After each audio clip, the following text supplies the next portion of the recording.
Pabrik Nasional Karabin Otomatik Leger atau yang disingkat menjadi FNKAL adalah senapan serbu selektif yang diproduksi oleh perusahaan senjata api FN Belgia. Dikembangkan pada akhir tahun 1960-an sebagai senjata api pertama buatan FN yang menggunakan peluru NATO 5,56 kali 45 mm. Pada awal tahun 1960-an, senapan serbu AR-15 mempengaruhi FNVAL karena uji coba Amerika terhadap AR-15 dengan kaliber 5,56 dan diskusi NATO tentang amunisi kaliber kecil dengan kecepatan tinggi. Perusahaan FN memulai pengembangan senapan serbu yang lebih ringan untuk melengkapi VAL dengan proyek Karabin Otomatik Leger yang dimulai pada tahun 1963 di bawah perancang Ernest Verveer dan Maurice Bourlet. Senapan ini memulai desain pada tahun 1963 di pabrik FN Herstal, didorong oleh standarisasi NATO pada peluru 5,56 dan meningkatnya permintaan senapan serbu yang lebih ringan. Dengan menyusul kesuksesan secara komersial senapan serbu AR-15 sebagai pelengkap senapan tempur FNVAL kaliber 7,62 kali 51 mm yang sudah ada.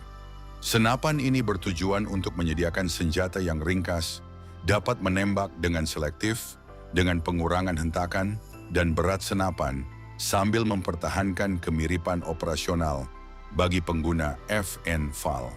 Para insinyur mengadopsi mekanisme piston langkah panjang yang dioperasikan dengan gas, dengan mekanisme penguncian, baut berputar, berbeda dari baut miring FNVAL, agar lebih sesuai dengan balistik dan persyaratan siklus amunisi kaliber kecil. Upaya pembuatan prototipe dari tahun 1963 hingga 1966 berfokus pada konstruksi lembaran logam yang dicetak untuk bagian receiver dan perlengkapannya untuk mengurangi berat dan biaya produksi, meskipun menimbulkan kompleksitas manufaktur dibandingkan dengan komponen FNVAL yang dibuat dengan mesin penggilingan. Pengujian internal selama fase ini membahas ukuran lubang gas dan geometri piston untuk mengoptimalkan keandalan di seluruh mode penembakan, meskipun prototipe mengungkapkan tantangan dengan konsistensi tembakan beruntun dan pertukaran suku cadang. Pada akhir tahun 1966, prototipe diselesaikan dengan fungsional yang siap untuk evaluasi secara eksternal, membuka jalan bagi produksi terbatas yang dimulai pada tahun berikutnya. Setelah pembuatan prototipe, FN Herstal kemudian memproduksi dalam jumlah kecil senapan FNKAL pada tahun 1966 untuk evaluasi internal dan pengujian di lapangan terbatas.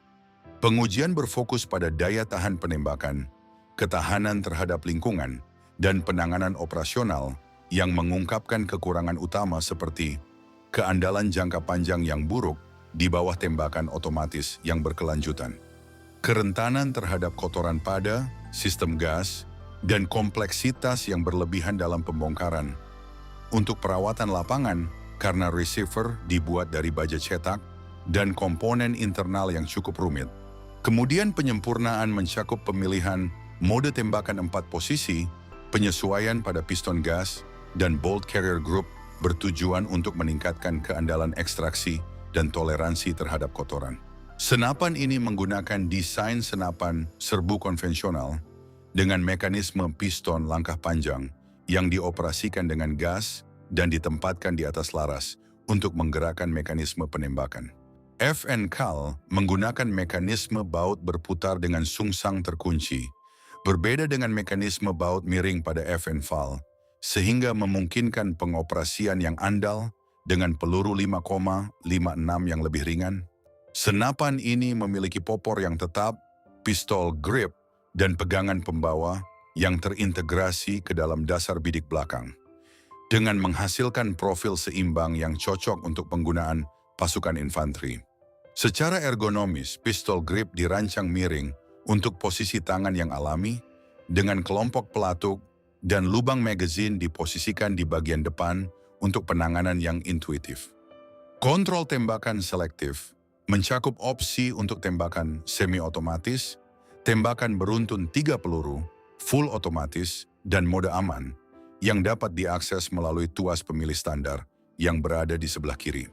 Senapan ini menggunakan receiver yang dibuat dari baja stamping dibagi menjadi 2 bagian, yakni bagian atas dan bagian bawah dengan engsel dan disambung di bagian depan yang memungkinkan produksi massal yang relatif murah sambil tetap menjaga integritas pada senapan. Komponen utama seperti silinder gas dan laras dibuat dari baja dengan desain yang menggabungkan mekanisme piston gas langkah panjang di atas laras untuk pengoperasian yang handal dalam kondisi tembakan selektif. Meskipun memiliki konstruksi yang kokoh, namun senapan ini menunjukkan keandalan jangka panjang yang tidak memadai selama pengujian dengan laporan kegagalan operasional di bawah penggunaan berkelanjutan. Pembongkaran dan perawatan rutin yang cukup sulit karena desain yang kompleks menghambat pembongkaran dan perakitan yang cepat di lingkungan operasional.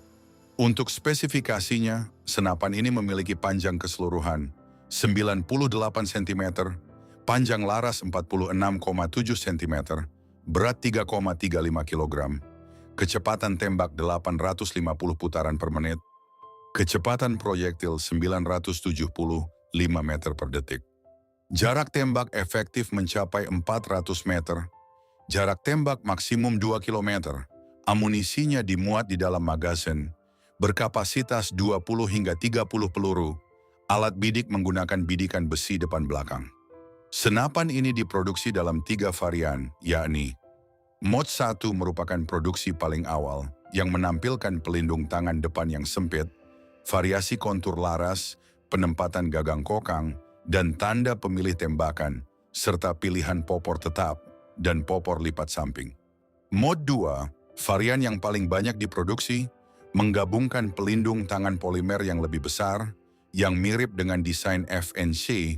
Model ini mencakup popor lipat samping dan magazen 20 peluru. Mod 3 merupakan penyempurnaan seperti kerah penghenti laras untuk meningkatkan daya tahan dan penembakan beruntun 3 peluru pada kelompok pemicu, bersamaan dengan pelindung tangan seperti FNC dan penutup debu yang lebih baik.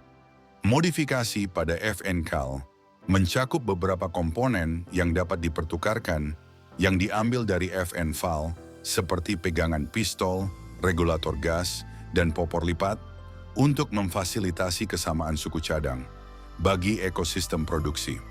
Senapan ini digunakan juga oleh negara lain dan digunakan juga di beberapa konflik seperti